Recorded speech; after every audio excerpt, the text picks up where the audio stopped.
video, and for today's video, we're going to answer this activity for the given chapter, which is the chapter 5. For this activity, the MAC and LLC sublayers. So for the instruction, descriptions of the MAC and LLC sublayers are provided in the table.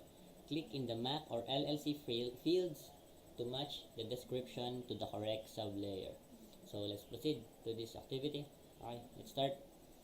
For the hacker characteristics, controls the network interface card through software drivers. Works with the upper layer to add application information for delivery of data to higher level protocols. So we have LLC. Works with hardware to support bandwidth requirements and check errors in the bit sent and received.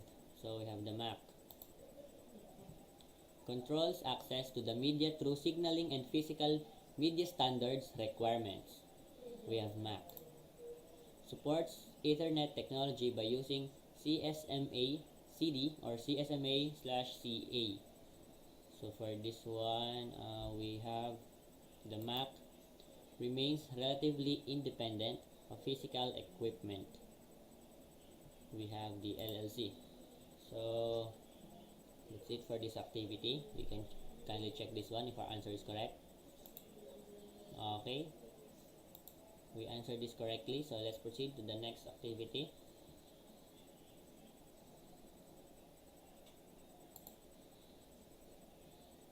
So this one,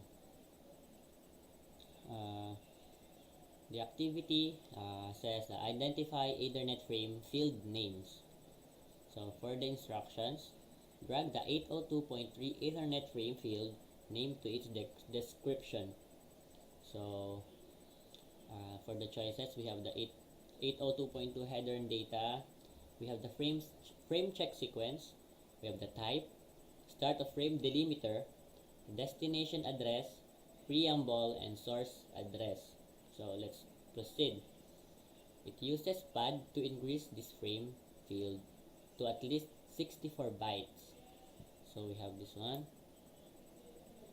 the 802.2 header and data. As I read it earlier, describe which higher layer protocol has been used.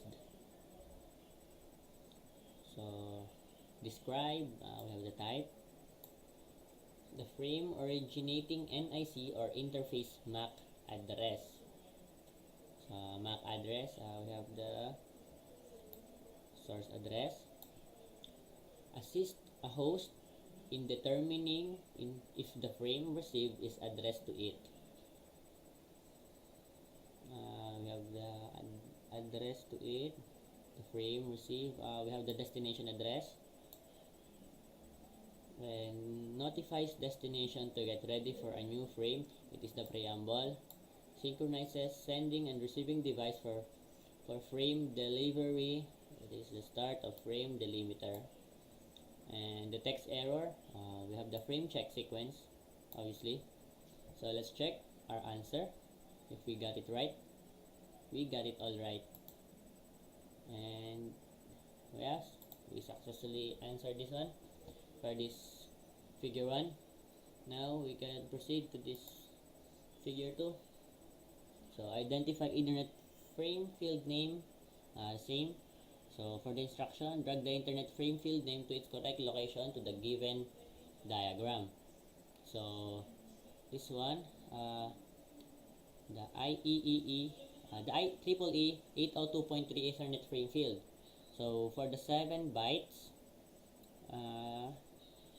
we have preamble, and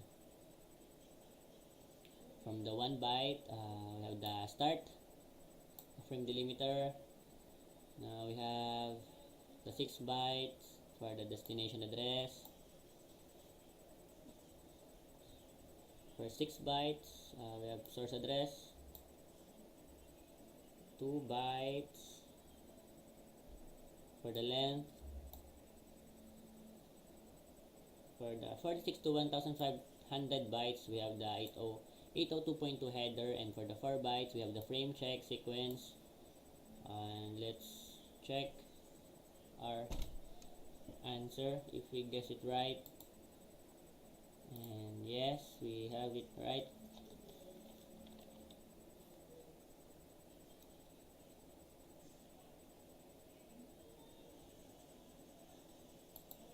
Okay, let's proceed to another chapter.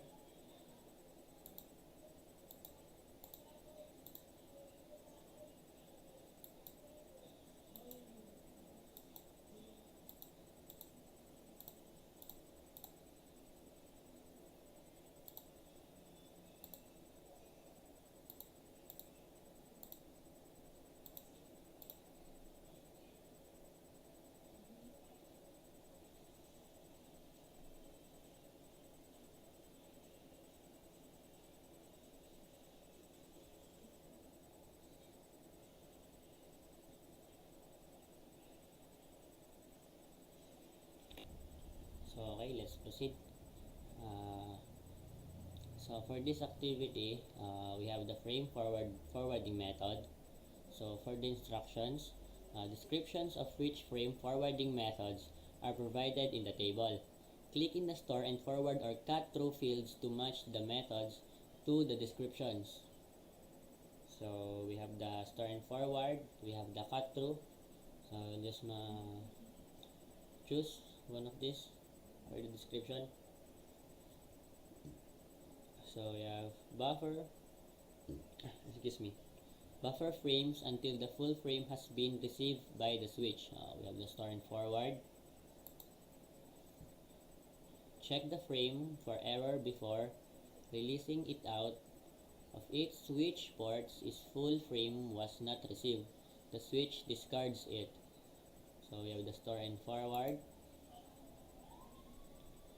No error checking on frames is performed by the switch before releasing the frame out of its port. So we have the cut through because and guys, for other information, the store and forward switch receives the entire frame and computer the CRC. If the CRC is valid, the switch looks up the destination address while determining the outgoing interface. That is the store forward. So for the cut through, switch forwards or a frame before it's entirely received. At a minimum, the destination address of the frame must be read before the frame or be forwarded. So that's the meaning of these two, the store and forward and the cut through. So let's continue our activity. A great method to use conserve bandwidth on your network. We have the store and forward. The destination network interface card or the NIC discards any incomplete frames using this frame forwarding method. So we have the cut through, the faster switching method, but may produce more errors in the data integrity, therefore more bandwidth may be consumed. So we have the cut through. So okay, let's check this activity if we got it right. Yes, we got it all right. So let's proceed for this next one for the figure number 2. So it's the same, the frame forwarding method again. So for the instructions, read the scenario. Based on the topology shown, identify how the frame will be processed by dragging your answers to appropriate fields provided in the table. All answers will not be used. Okay. Cabling used in this topology will be the straight through. To find where PC2 is located, PC1 will send out a broadcast. The broadcast, just like what my prof said, if you can't locate someone, just shout, and if we hear it, now you can identify which one is you looking for. So for the broadcast, that's a good example for this. So PC2 will respond back to PC1 by sending back a blank message. It is the unicast. For a single device only. The response. It is the response or the feedback. If PC2 receives only half of the data in the frame, it will discard it, just like for the figure number 1. If you saw it, you can see that this one, if the PC relieves only the half of the data, it will automatically discard the data. So for the last question, if the PC2 receives many damaged frames on port 3, S1 likely will change back to blank, switching the store and forward switching. Okay, let's check our answer. And now we got it all right. And that's all for this chapter 5 activity. And thank you for watching.